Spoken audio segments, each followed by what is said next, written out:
Alright, magandang gabi na ho sa lahat natin ng mga viewers Luzon, Visayas at Mindanao all over the world. Welcome naman sa ating panibagong video, panibagong reaction, mga ka-action, mga kakampeng. Gusto ko lang ho na i-share ho ito sa inyo.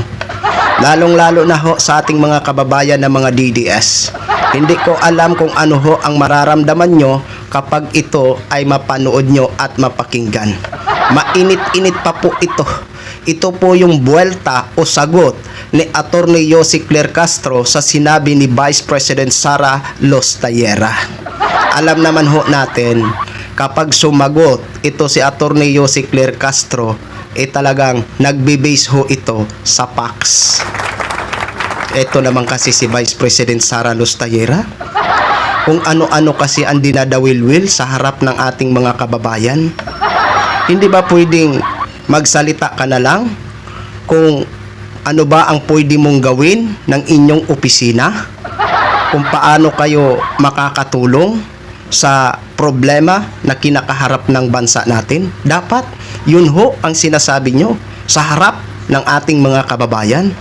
Hindi yung kung ano-ano ang dinadawilwil na wala namang kakuro-kwenta.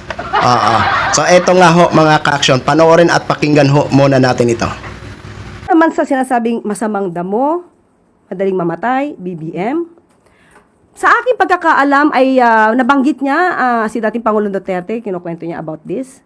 So tama naman na masamang damo ang pagkakadescribe niya sa kanyang ama.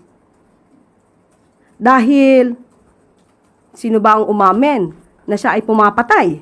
Sino rin ba ang umamin na siya ay nagnanakaw ng pondo ng bayan? Sino rin ba ang umamin at tingin po natin ito ay nasa lahi na nila? Sino bang umamin na may assassin? Sino ba ang gumagamit ng marijuana habang siya ay presidente na?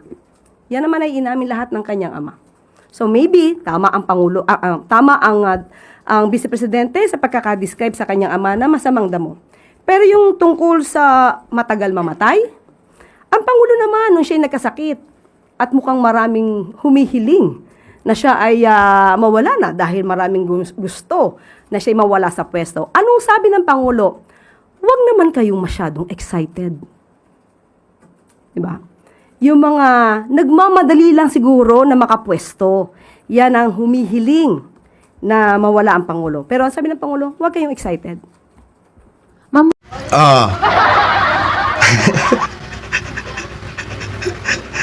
Si dating Pangulong Duterte pa lang ang dinidescribe ni Vice President Sara Duterte. Kasi sabi ni Atty. Yossi Claire Castro, tama naman ho ang pagka-describe ni Vice President Sara Duterte. Bumirang tuloy sa'yo, Sara Lustayera. Tama naman ho. Talagang inamin ho yan ni dating Pangulong Duterte. Di ba? Kaya sabi ko nga sa inyo, nagbabase si Atty. Yossi Claire Castro sa facts. Ayan, pahiya ka tuloy. Ewan ko sa'yo, Vice President Sara Duterte.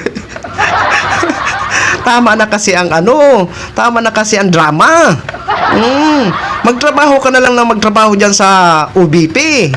Di ba? Ipakita mo sa amin na talagang deserve ka na maging Pangulo ng Pilipinas sa 2028.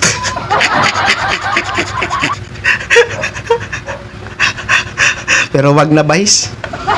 Sigurado, matatalo ka lang, iiyak yung mga DDS.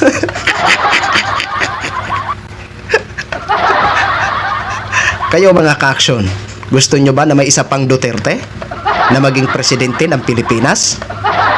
Ako, para sa akin, tama na yun. Total, nasubukan na ho natin ang isang Duterte na naging presidente. Diba? May ginawa naman siya para sa bansa natin. Diba? Pero wala tayong magagawa eh. Diba? May mga nagreklamo laban sa kanya. Kaya yun ang naging dahilan kung bakit dinala siya ho sa dahig. Diba? At ito, si Vice President Sara Duterte, sa mga pinapakita niya na pangit na hindi dapat marinig ng taong bayan, na manggagaling sa kanya bilang siya ay pangalawang mataas na opisyal, sus, wag na.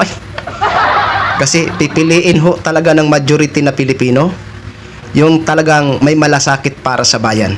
No, yung talagang inoobserbahan ngayon ng taong bayan kung sino ho talaga ang totoong nagmamahal sa bayan na hindi lang sa salita kung hindi ginagawa.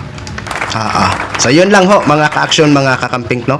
Gin-share ko lang ho sa inyo yan. Maraming salamat ho sa ating mga viewers Luzon, Visayas at Mindanao all over the world. Ako po ang inyong lingkod, si The Action Man. Good evening everyone.